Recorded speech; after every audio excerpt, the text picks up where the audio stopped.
to Forged in Silence podcast, addressing issues men face but rarely talk about.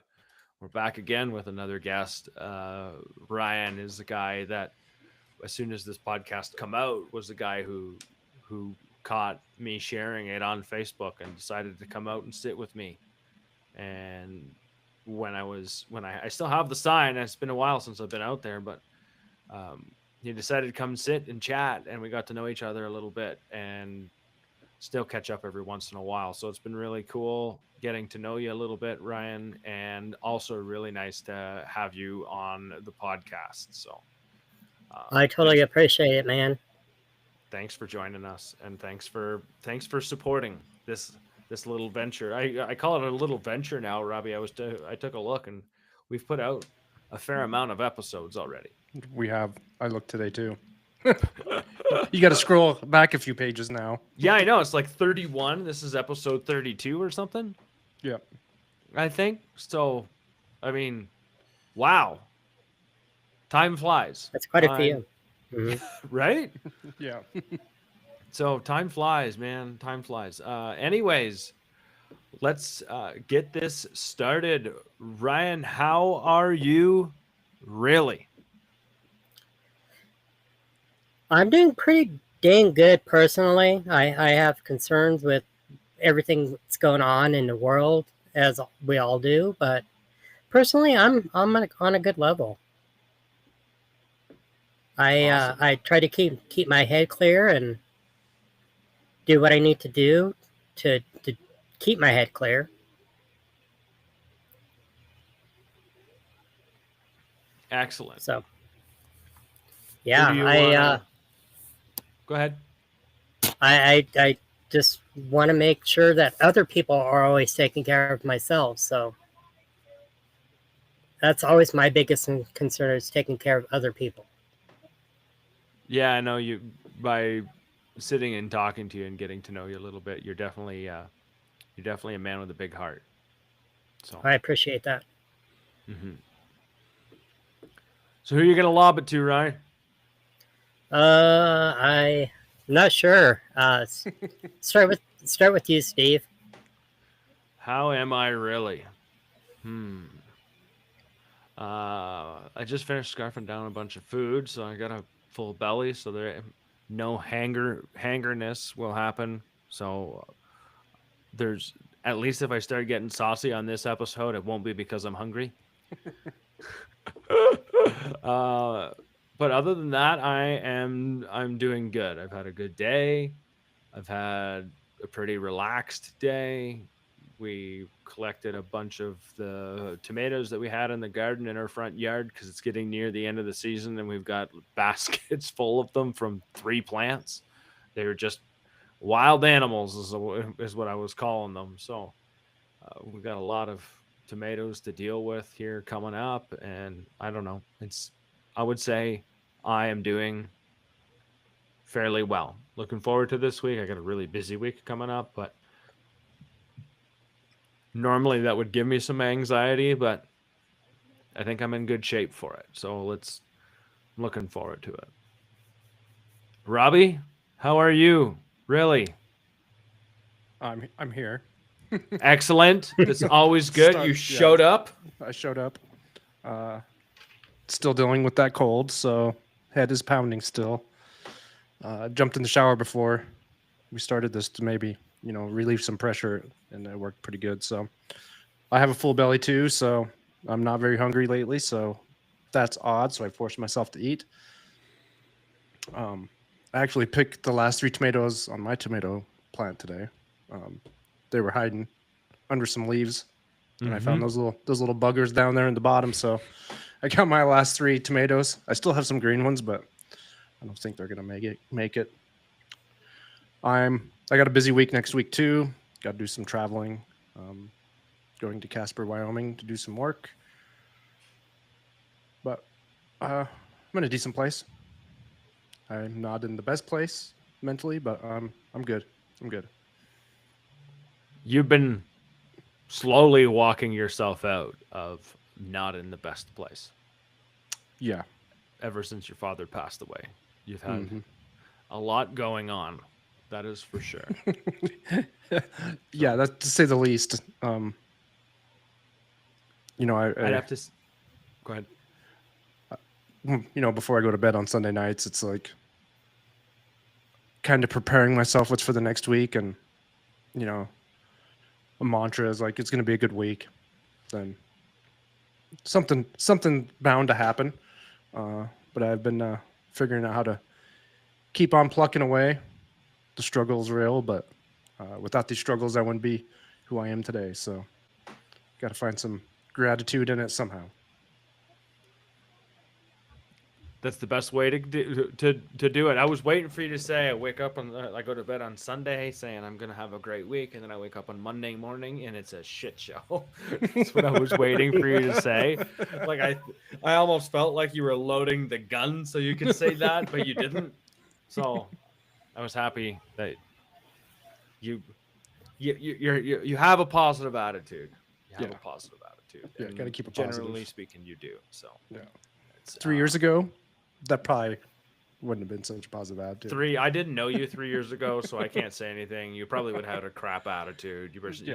You're not the person I know now. I know that for a fact. So, because I've also had the pleasure of watching you grow. So, there's that. So, why we have Ryan on here? This is probably going to be one of those episodes that it's going to touch Robbie and I, because Ryan's going to talk about some things that I think Robbie and I have noticed too, and we've not often do we jump into the realm of a little bit of politics and a little bit of right and left and the crap that's going on in the world and what we're kind of doing to each other and how it's separating us, I think, as people. We have Ryan on here to talk about what it's like to be a conservative man. And I wouldn't even call you like a super conservative person. You're not ultra conservative. You just value certain things that would lean that way. Yeah. And so I know I've sat down with you and spoke with you and shared pieces of life with you. And so I know this, but you've been noticing this too. And you've got something on your heart that you sent Robbie, and both Robbie and I feel you here, man. So yeah, let's talk about it. Go. The floor is yours. Have at it. All right. I've noticed a lot being a modern conservative man, that a lot of things have changed across the whole spectrum. Values have changed in family lives. Even having like a dinner with a family is now a lot harder when you have a spectrum of politics in your family. And it's just become harder to do these things with having certain values and trying to do right with your children and do right with your family and trying to keep those values straight with them also. But it's hard to say. I have so much care for everybody in this world, and it's hard to see. Does it, what I hear you saying, and I feel this way too, is there's such a divide in our country right now. It is. And if you have any, beliefs or values or anything on either side of the line, depending, it is, you're called all these names or all these lies about you. Yeah. And, it's all taken out of context. A lot of it is. It's a lot of social media and the news pushing certain narratives, the divide, the dehumanization, what we're going through of taking anyone's values or faith, beliefs away. it hurts my feelings and it hurts me because that's what our country was brought up to be. Yeah, that's what we were founded upon, to work hard, to take care of your family, to take care of your neighbor, and it just doesn't seem like it happens anymore, or it's so fractured. Um, it is hard to do. Does it feel like it? Does it feel like when you stand up for what you believe in, it gets used against you? It does. It does quite a bit.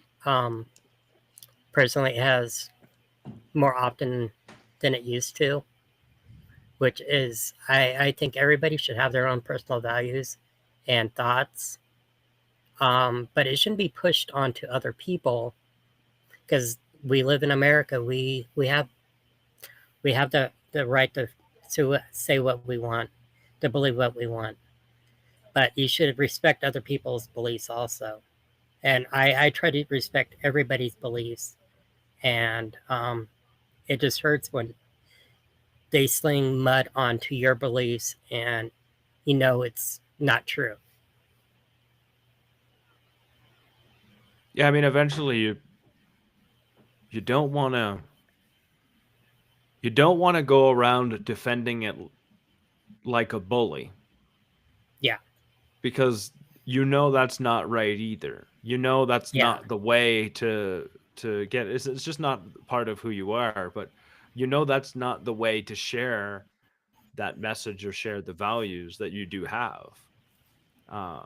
Yes, that Like, I know you've been sharing some stuff on your own social media and you've had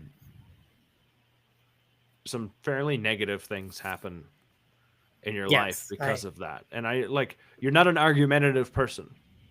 No, I'm not. And if I do come off argumentative, I try to bring factual information, and I try to be as kind as possible with how I narrate things, as you can see with my own social media posts. I don't like to name call. Because I think it's dehumanizing.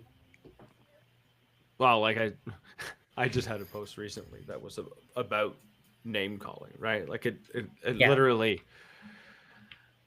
when you start calling people names, you sound like an uneducated fool. Is what you sound like. You're stooping down to a level where you need to denigrate somebody to try and make yourself or your point more valid than theirs because you've lost any other way to try and elevate your argument. So then you have to essentially make an attempt to discredit whoever it is you're having discourse with. Yeah. To make their point more valid. And we literally just need to grow the fuck up. Is what we need really to do. Like, I'm seriously, do you mind if I go on a rant? Because Go ahead. Sometimes we need to. Oh man, I'm the ranty one here anyways, but for crying out loud, like I feel like social media and AI is turning and the chambers that end up happening are creating a whole bunch of like mini freaking narcissists. And what we all want now is that everyone's content needs to be catered to our needs, except for nobody knows what our needs are. So then we get pissed off because somebody else's content isn't what we're expecting it to give us, because it's they are giving you something, whether it has value to you or not, as a fucking choice you get to make. It's not somebody else's choice. I saw this one post and it was about like bean salad, right? And someone's response was, well, I can't eat beans. You're looking at the wrong recipe. Right? You're looking at the wrong recipe. Like, find a salad that doesn't have beans in it. Or it's not that person's fault because they didn't build that recipe for you. Like, they know you as a good friend. We expect this now. And we also don't know how to freaking allow two things to be equal in the same space. And by that, I mean your values, your point of view is allowed to be different than mine. Yes. And if mine is different than yours, it doesn't mean I dig you a 6-foot hole and throw you in it and walk away. It No, means we have two differing opinions, and I should get curious about why your opinion and why your thoughts and why your beliefs are different than mine, because then I have an opportunity to learn something. And like, this isn't new. I was just talking to Julie the other day, not the other day, earlier today, and that's like literally Socrates, like the birthplace of philosophy. He was curious about what everyone else was thinking. Yep. He was like that. That was all he wanted to do, was question everyone, because he knew he didn't know a lot, and even though he knew a lot, he still was humble about it, and he got curious, and he asked people questions, and he stayed in that space of wonder. Like we have so much similarities with each other, and our differences aren't as big as we think they are. Oh, they're very minute. Yeah, I know. It's wild. Like, I don't know why we can't share space with each other anymore, because we're too afraid of disagreement and discourse. Like, it's offensive. And I blame that on social media personally. Yeah. One thing that I've noticed too is when you do sit down to have a discussion, and you know the people that you're safe with to have that discussion, you have that connection, you can have that discussion. What is really making me, question things is it forces us people that want to have the discussions into our own echo chamber with other like-minded people, which scares the hell out of me, because then I'm just regurgitating that whole echo thing within a group of people, right? I want to have these. Yeah, I want to have these discussions with people that don't think like me, and it's okay if we disagree. I'm not going to take it personally. Like, we're human. There's so much. I like the color purple. You might like the color orange. Whatever. Now, people are getting mad over the littlest things about everything. Then, they get stuck in their echo chambers and do the same thing. Then we just keep, dividing farther and farther. We have to find some common ground, and the narrative has to stop with all this hate. It really just feels like hate when you hear all this rhetoric about everything, right? We can just go from abortion to the color of your skin to the country you're from. I mean, I could go, the list is long, right? Mm-hmm. In the end, we're all in the end, we're all humans. We all want the same thing. We all want love, connection, all that. Why are we driving farther apart? It feels like at one point everyone's going to be in their little teeny silo, then everyone's going to be going batshit crazy. We will, because we'll be so disconnected. Yeah. We'll be so disconnected. And it seems like we already are. Depending, you can the hate that exists right now on the internet, which is a place that everyone frequents now, more than any other store, more than the bathroom, more than anything, right? I mean, when you 24/7. frequent the fucking internet while you're in the bathroom, let's be honest. And in the store. Right? Like, I don't know a single person who would say, "Now I haven't brought my cell phone in the bathroom and scrolled while I was number 2-ing." Like, come on. That's why magazines went away. Right? Magazines are like $15 nowadays too. Like, they're not cheap. Better off renting a library book. I know that went sideways a little bit, but it was funny when I thought of it. So, anyways, I think like Ryan, you wrote. I'm gonna read a little bit of Oh, go ahead. Of what you wrote, and you said a real man doesn't apologize for being strong. He doesn't need approval from the crowd. He provides. He protects. He shows up when it matters, even when no one's watching. And somehow, those simple truths have been turned into something people want to erase. The same people who preach tolerance can't seem to tolerate a man who won't bend his values. Being a modern conservative man means living in a constant double standard. You're told to respect everyone's opinion, unless your opinion doesn't fit the script. You're told to be open minded, as long as you agree with what's fashionable. You're told to be proud of who you are, unless you are someone who is traditional. Yeah. Tell me more about that.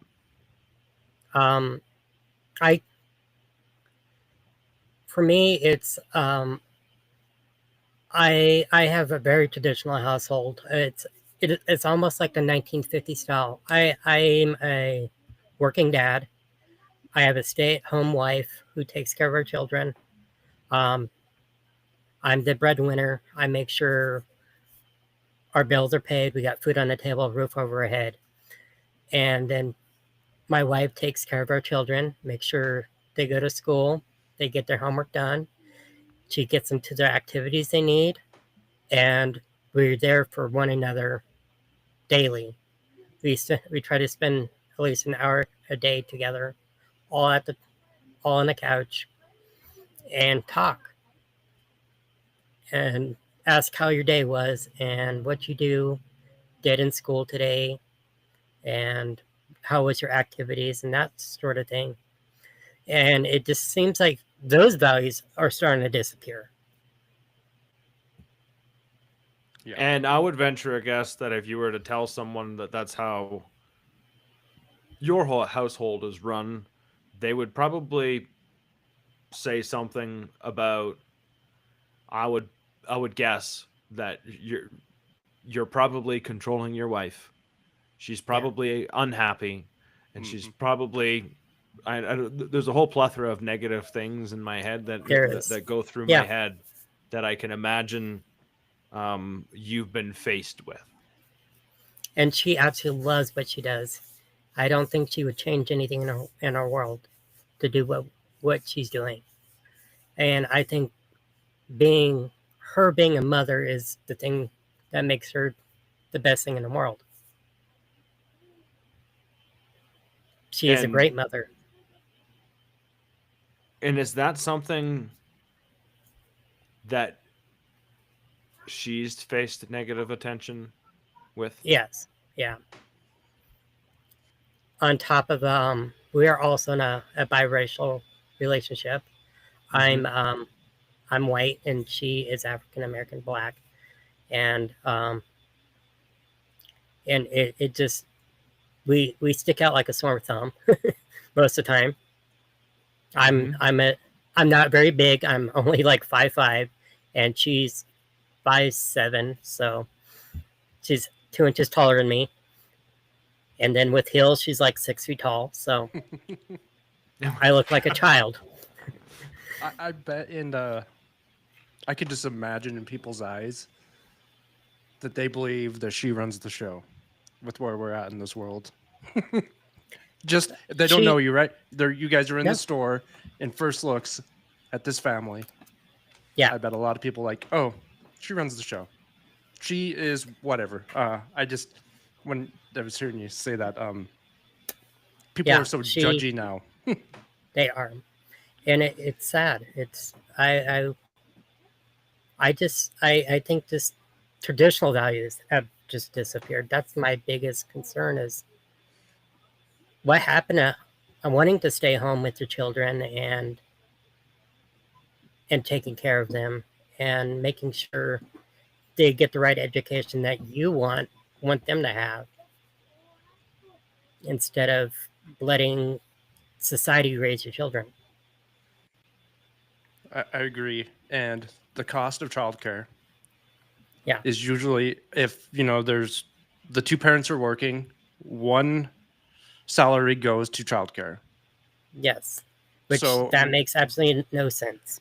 agree. And that was one I always fought with too with other people and it was usually, the male was like, just stay home. If you go to work, we're gonna have to pay childcare, and it's gonna Hmm. be what you make. And if you don't make enough, it's gonna take some money out of our family's pocket to pay that. If you just stay home, we'll be okay, and our kids will get raised by you, and we'll be able to control everything. And a lot of times, I would hear is that you're holding me down. I feel like I don't hold her back on anything she wants to do. I love her chasing her goals and dreams.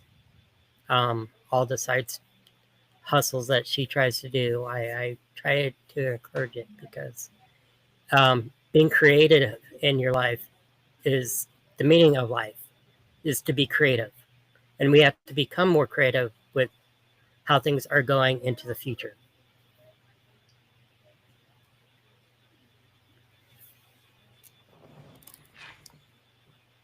Yeah, I mean, creativity is something that comes from the heart, right? Like it is a gift from you to the rest of the world, whether it comes in the form of food, which is something that I know you're passionate about, or when it comes in the form of art, which is also something that I know you're passionate about. And you mix those two together and you can get some pretty wild things. Yeah, Uh, when it and comes And it's to, oh, go ahead. No, you go. oh, yeah, go for it. I'm just saying that creativity is it is the true meaning of life. We're born to be creative, um, and to chase the dreams in your head because that's what true meaning of life is. That's why we live is to be creative. And you get to create your own destiny. I think Yes. we've lost a lot of that, is the creative part of creating our own destiny in our own way that we can. And if you look at it now, one thing I'm fighting with my daughter with is, you know, at her school, she's told she needs to go to college. If you don't go to college, you're not going to amount to anything. It started when I was in school. Hmm. Um, I didn't follow that. I picked a trade. And, the numbers are kind of staggering out there. By 2050, the amount of plumbers is going to be almost nothing. So we're going to be paying quadruple, 5 times what we pay for plumbers now, because there's just not going to be any electricians, all the trades. And I've been trying to get her to understand that it's okay to do these things. Find something that's Hmm. creative. And, she likes makeup and hair, and she understands that could be a passion for her. But then she sees on the other side how much money she can make. And then the judgment from the other kids comes in. Oh, you're not making six figures, type of thing. We've lost a lot of creativity in that, by just being your own individual and finding what you want to do for your passion or your mission. And we let others pick and choose. I know I've been guilty at times of that. My past relationship, letting them pick and choose what they want, and I gave in, and I suffered from it. Um, I think we need to go back to that part. I really like that point in creativity. I think uh, we miss, and we're going to continue missing each other to a point where jobs that require human creativity instead of human creativity will require or will actually be paid more. There'll be way Hmm. higher paid jobs because it's going to come from a human. And as much as we're going to have AI do stuff for us when think about it this way. When you read someone's post on a social media post and you're like, you know what, that picture is great, and then you go and you read the caption and you're like, that whole fucking thing was written by AI. You see the little Yeah. finger things and you see all the logo stuff. Like, people don't use emojis. The AI uses emojis very specifically. You can read the cadence, you can hear the cadence in what is written by AI. As soon as you read that, do you keep reading, or like as soon as you recognize it's AI, do you keep reading, or do you just swipe away? Because I know Gone. that's what I do. Me too. Yeah. Right? Because now I know that the content that I'm reading wasn't even created by the person, even though it may have been prompted to be created by that person. So what happens there? Instead of connecting to that person, you've decided to not connect to that person. Now let's extrapolate that X amount of times over, and you see an image and you go, huh, that doesn't look like that's real. And it's getting better and better. And soon Yeah. you're going to really have a hard time discerning what the heck it is that you're getting from your feeds. What's real and what isn't. I mean, now they have a fake AI actress that apparently looks too damn close to human that it's ridiculous. But anyways, what I'm getting at is I think human connection is gonna become more and more of a premium, because we're gonna get more and more things that are gonna be created by artificial means. And so getting together with as people, hugging someone, touching someone, sharing words, I think is going to be valuable, because our time is getting crunched more, and what we were using 10 years ago as social media at least was a version of real, and even if it was someone's highlight reel. Now we're getting a machine created version of someone's reel that's not even a highlight reel. Now it's a highlight reel modified to even look better than it was before. It's really hard to connect with someone It is. when that's the face of what you're trying to connect with and you want something deeper.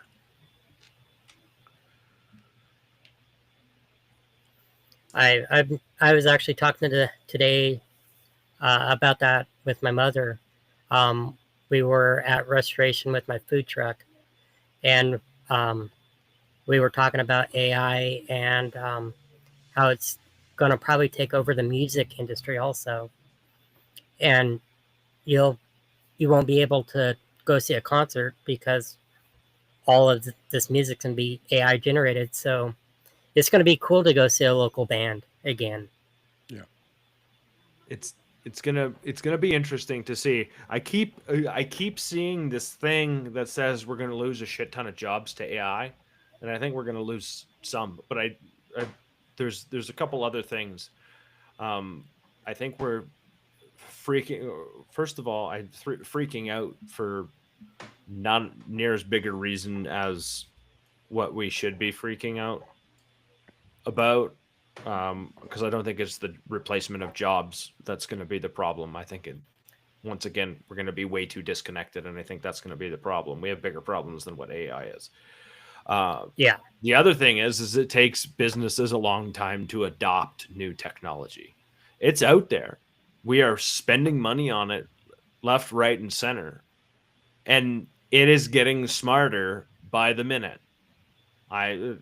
But it's going to be really hard to adopt new technology. It's going to cost money. It's going to take time. Look how long it took businesses to require people to have cell phones and that sort of thing, and then pay for it and blah, blah, blah, blah, blah. You know what I mean? Like, the adoption of it is going to be a while. I can see vehicles and things like that starting to be made by complete robots. That makes a ton of sense to me, because it's a super labor intensive thing. But I mean, when it comes to human care, you're going to have a hard time doing that. You're not going to have AI therapists. I mean, I think that's just a stupid idea. Well, it's funny you bring that up because therapists are letting AI listen to their conversations. And I wouldn't say tell the therapist how to better deal with their patient, but give them cues on how to better help, which is scary. That still takes that this is my hope, it still takes that therapist to decipher the AI to reality from what the prescription that it needs, not medication prescription, but a prescription for, the way moving forward with that client. I think it's crazy that we give AI the benefit of the doubt prior to researching afterwards. We just give it authority. Blindly give it authority because it generally gets the answer right. Also gets the answer really fucking wrong.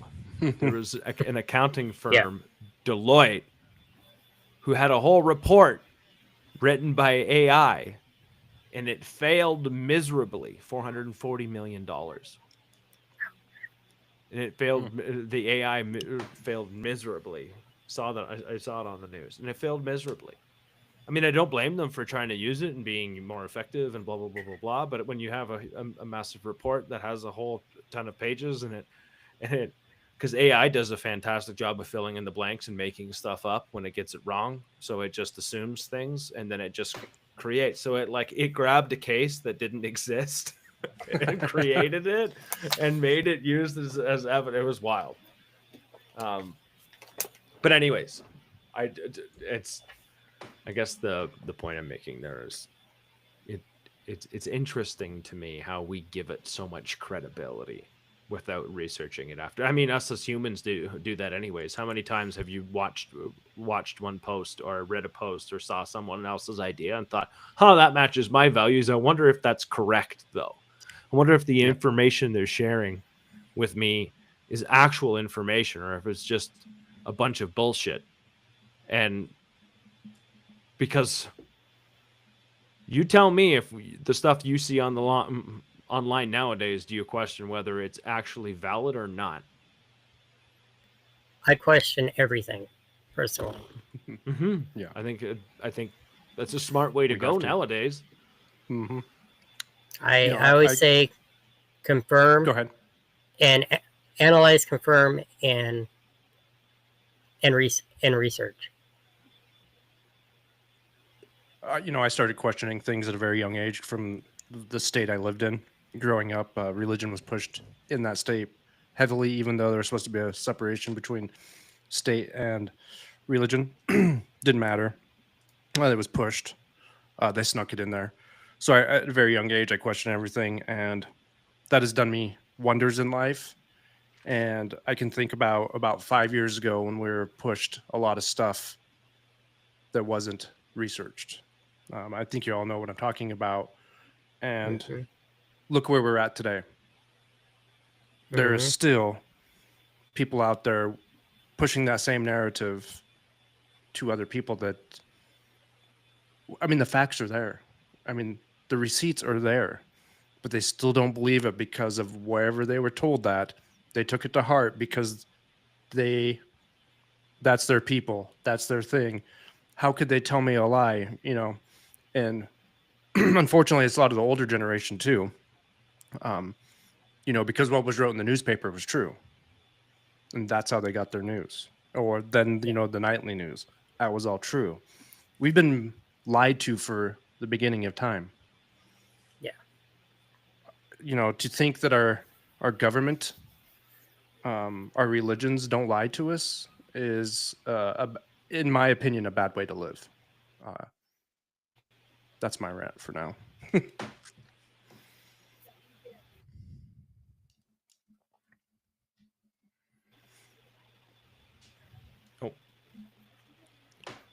What do you think on that one, Ryan? Um,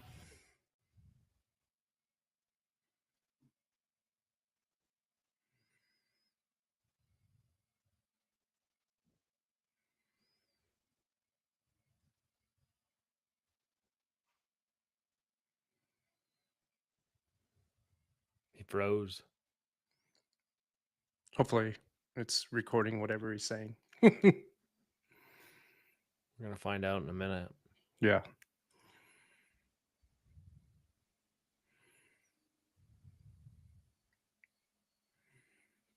No one's watching live right now, anyway. Oh, I didn't even think about that when that happens. We had a couple people watching for a little bit. Yeah, we did. See if it comes back.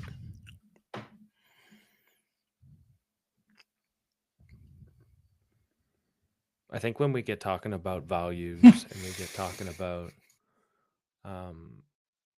how when we share an opinion or when we share a part of our life, it gets misconstrued just because it doesn't fit somebody else's. We almost get attacked for it, and I think this is both sides, right?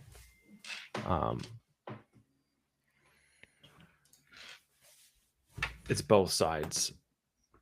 Both sides. I think both sides feel a lot of the same way. Like you're just not hearing me.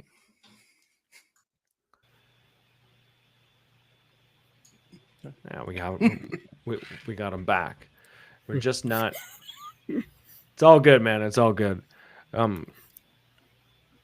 What I was talking about was when we get to the values, and I and when we don't align or mesh. Wow. I think both sides feel the same way. I think both sides feel unheard. And I think so. And so we scream into the microphone louder because I need you to hear me. And then if you're not hearing me, then I'm going to scream into the microphone louder. Like, we're just having this giant right-left argument. And until we actually like sit down and say, okay, like let's acknowledge the hurt, right? Let's acknowledge the hurt. Let's acknowledge our disagreement. Anytime anybody has a disagreement, we can find a common ground if we're both willing to sit and willing to be a part of the solution. And right now, no one's willing to be a part of the solution. So we get calling one side a whole bunch of names and things because we've lost the language and patience to try and see things the way we're seeing things. And then the other side feels the same way. And then there's a whole bunch of us, I think, that are stuck in the fucking middle, that we have values. Some are really traditional, like what you have. And I don't think there's anything wrong with that. I don't think there's anything wrong with having really liberal values. No. I don't think there's wrong with either side. What I think there's a common ground in the middle where I can say, like, these are my values and I know you have your values and these might not match up. Let's find out what it is that we can share and coexist and be a people together. Like, maybe we like the same foods. Oh, that's cool. We can find commonality in so many places. How you love on the left or the right is going to be very similar. How you share what things matter, your creativity, your being, your life force. It means something. And just because I don't agree with you or see things through the same lens,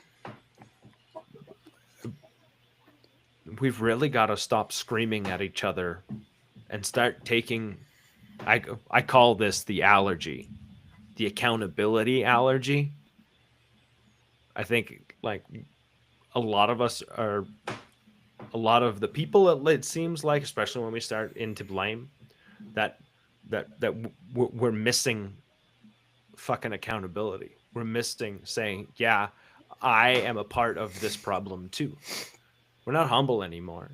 We're not. There's a lot of things that we're missing, and there's people out there that are all of these things too, and they're the ones that are probably the most frustrated, because I think we feel torn on both sides, because you can see the pain and you can see the hurt, and that's why you're here, Ryan. Like you're seeing and feeling the pain for having and experiencing something, or doing life the way you see fit for you.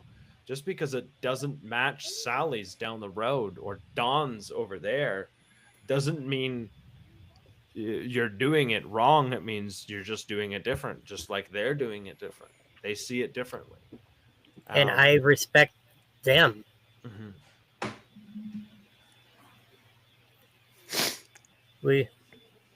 I want it to be like it was in the 90s, where we could all have a conversation again, sitting in a park. Mm-hmm. Do you want to hear a wild statistic? Yeah. We hang out with each other 20 hours less than we did in the 90s. As in, back in the 90s, back in the early 2000s, statistics show that we had about 30 hours of human connection outside of work with each other, our neighbors, and that sort of thing. Right now, we're at 10 per month. Per month? Yes. Per month. 30 hours. That's like an average of 1 hour a day. If that, right? Right. We're now at right. Got 15 minutes. Yeah. A third of that. 20 minutes instead of an hour a day. Wow. Think about that for a second. That's scary. And I'm thinking, is that all? A lot. Social media has to do a lot with it, but my other thought is that, are we so divided that none of us can find a common ground with each other anymore? I wish we could find common ground. I don't think we're so divided we can't be.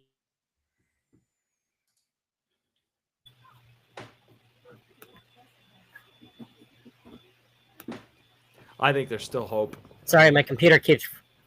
You're all good. It's all good. It should. It's recording. Yeah. All right. I still hold out hope. I still believe in humanity. I think something drastic is going to have to happen for us to wake up and decide that we're going to be on the same side again. Mm-hmm. I think that's just how that's going to go. And I hope it doesn't have to happen that way. I hope there's people in the middle that can turn around and say, hey, like, let's just love each other and live that. And I guess we can all try. And I am one of those people actually in the middle. Yep. I think I bet the percentage is overwhelmingly in the middle. Yeah, you just want all of the bullshit to stop. Yep. Like, that's what it comes down to, right? Yeah. Like, why are we fighting about shit that doesn't matter? Really? And stuff that doesn't matter and stuff that doesn't pertain to that individual. But they make it pertain to them in some way. Yes. I still trying to figure that one out.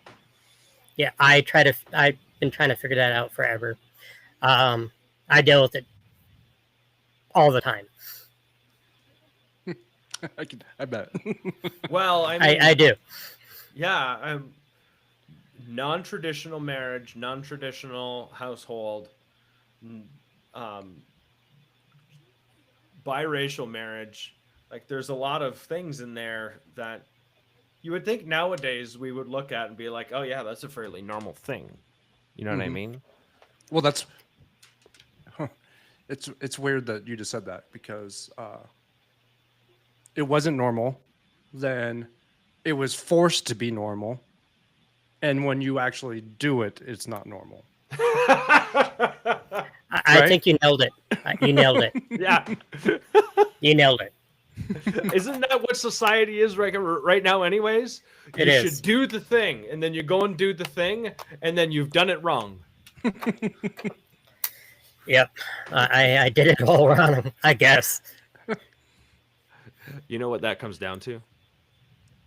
What? It comes down to what other people think really doesn't matter, Hmm. I know. right?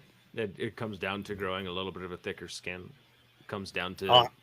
learning how to not take the things that happen around you and the things that are said around you not so personally. Yep. Me and my wife have been married 15 years now. Been together 20 years. So yes, we've grown some thick skin.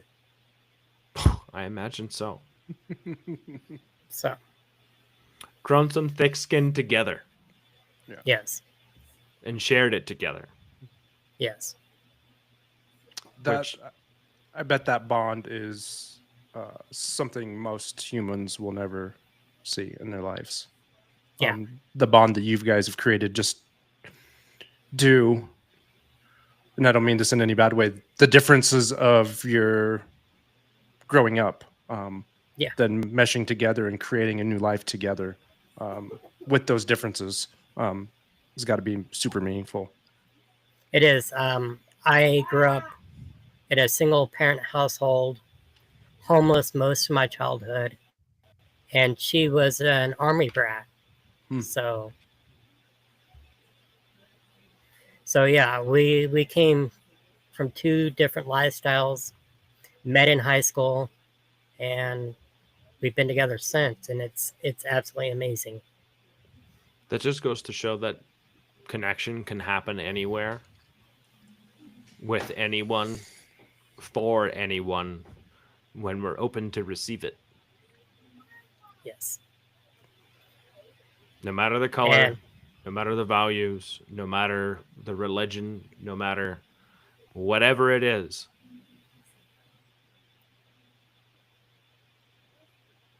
Yeah, I think it's absolutely amazing.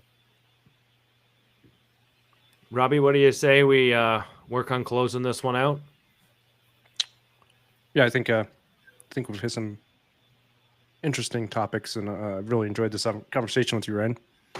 I appreciate it, Robbie. And we'll all have to go have coffee sometime. Next time Robbie comes to Colorado, which he's gonna have to at some point, because I've got a bed for him. He's in Rapid City, South Dakota. So Okay. if he comes down here, and he will at some point, when he gets here, we'll go for coffee. Because All right. you'll love sitting down and talking to him. Yeah, I absolutely love people to death. It's what I do for a living. It's taking care of people, and it's amazing. And that's the connection that I think everybody needs, is to actually talk to people. And once you start talking to people, it makes a better world. Yeah, it sure does. Mhm. It sure does. We always kind of finish an episode when I talk about kind of the epidemic of loneliness in men. I think a lot of us feel alone. A lot of us feel like no one gives a shit, and I think more than ever, that narrative and that message continues to compound, where men don't feel like they're heard or understood, or laundry list of things. You're not as alone as you think you are. There are men out there that care. There are men out there that are willing to help and want to see you be better and get better, and are willing to support you in that. Ryan, I know you're one of those guys that if I was to send you a message and say, hey, can you give me a hand? I need some help with this. You'd show up.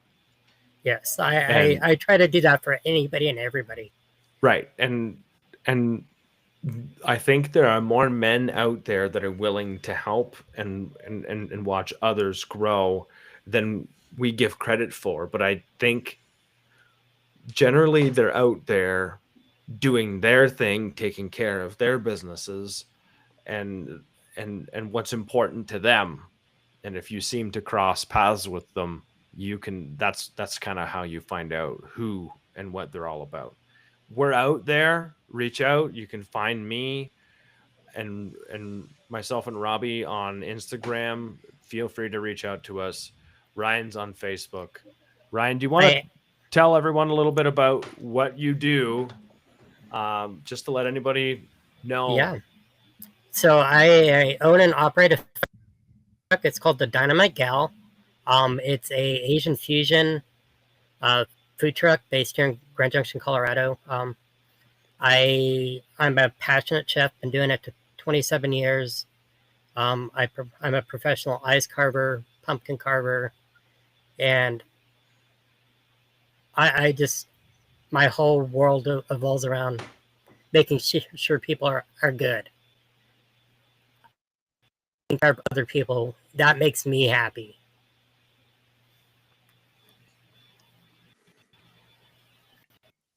Awesome.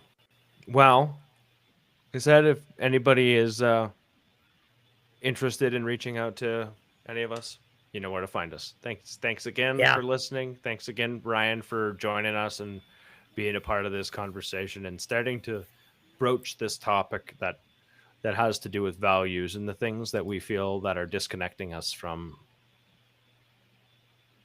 I think, ourselves and the people around us. So thank you. Yeah, go outside, touch some grass, hug a tree. We just did an episode that was called we titled it "Go Outside and Touch Some Grass." Yes. Needs to happen. It needs to happen. It does. Go and hug a tree. Lick a tomato. Oh, yeah. Lick a mushroom. Don't eat it, though. So. We'll see you yeah, guys I got a all full-on pumpkin patch. So. Do you? Yeah. Oh, man. Gonna have to. Are you going to post some pictures of the pumpkins that you carve? Yeah, I will. Excellent. I'll share them with you, Robbie. I'll make you guys a pumpkin. Oh, that would be amazing. Yeah, I'll do your guys' logo for you, and oh yeah, that would be cool. Yeah, I'll do a logo for you guys. A forged in silence pumpkin. I want one. Yeah. All right, and I'll bring it over to you. Oh. Amazing. Okay, thanks again.